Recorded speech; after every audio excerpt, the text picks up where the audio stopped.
Something ancient was waiting in the dust of Ethiopia. It had been there for a very long time. In the Afar region, a place of sun and rock, a story was buried. The year was 1974. A team of scientists was looking for clues about our past. They found something that changed everything. They found Lucy. She is a very old member of our human family tree.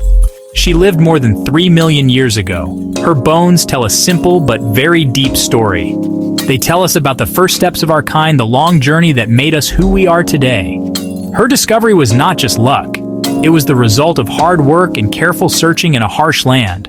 The bones were small. The story of Lucy's discovery begins with a team. It was an international group of scientists. France, the United States. They worked together in the Afar region of Ethiopia. This place is a desert today, volcanic rock and dry riverbeds, but the scientists knew that millions of years ago it was a very different place. It was a place where ancient life could have thrived. Paleoanthropologists, geologists. They looked for fossils of our ancient relatives, the hominins. They spent long, hot days walking the landscape, their eyes scanning the ground for any sign of bone. On a hot day in November 1974, a paleoanthropologist named Donald Johanson made a fateful decision. How do we know that Lucy lived about 3.2 million years ago? The answer is not in the bones themselves. It is in the layers of rock where she was found. The ground in places like the Afar region is like a book of history. The layers of earth are the pages. The oldest pages are at the bottom. The newest pages are at the top. Lucy's bones were found trapped between two important layers. These layers were made of volcanic ash. Volcanic eruptions are very useful for scientists. They create a distinct layer that can be dated with great accuracy. It is like finding a timestamp in the rock. Scientists use a method called radiometric dating to find the age of these volcanic layers. This method is very precise. It works like a clock. Certain elements in the volcanic rock, like potassium. Lucy's bones tell a fascinating story about her body. She was a creature of two worlds. Part of her was adapted for life on the ground. Another part of her was still suited for life in the trees. Let's start with her height. Lucy was very short by our standards. She stood only about 1.1 meters tall, 3 feet 7 inches. She would have weighed around 29 kilograms, 64 pounds. She was a small, slender individual. In terms of size, she was not very different from a modern chimpanzee. The most important clues come from her lower body. Her pelvis, or hip bone, is the key piece of evidence. An ape's pelvis is long and narrow, built for walking on 4 limbs. Lucy's pelvis was short and wide. It looked much more like a modern human pelvis. This bowl-like shape is a critical adaptation for walking upright. To truly understand Lucy, we must try to imagine the world she lived in. The Afar region of Ethiopia today is a hot, dry, and rocky desert. But 3,200,000 years ago, it was a very different place. It was a mosaic of environments. There were woodlands with trees. There were open, grassy savannas. There were rivers and lakes that provided a constant source of water.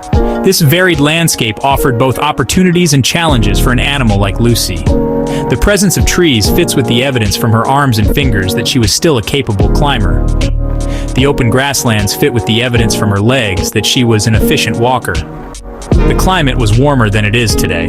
The seasons were likely marked by wet and dry periods. During the wet season, food would have been abundant. Fruits, leaves, shoots. Lucy's discovery did more than just add a new ancestor to our family tree. It completely changed the scientific debate about what made us human. For a long time, many scientists believed that the defining feature of the human lineage was our large brain. The thinking was that our ancestors first evolved big, intelligent brains. This intelligence then allowed them to develop tools and culture. The ability to walk upright was seen as a secondary development that came later. Lucy shattered this idea into a million pieces. Here was a creature with a tiny, ape-sized brain, yet she had a pelvis and leg bones that were clearly adapted for walking upright on 2 legs. This meant that bipedalism, walking on 2 legs, was one of the very first major evolutionary steps our lineage took after it split from the ancestors of chimpanzees. The big brain came much later in our evolutionary story, millions of years after Lucy's time.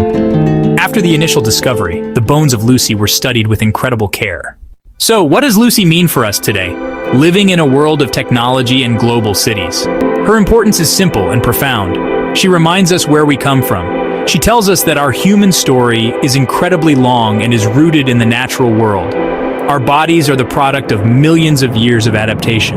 The ability to walk on two legs, which we take for granted every day, was a revolutionary step. It was the foundation upon which everything else was built. Free hands, the tools, the growing brain, and the complex societies that followed. Lucy stands right at the beginning of that journey.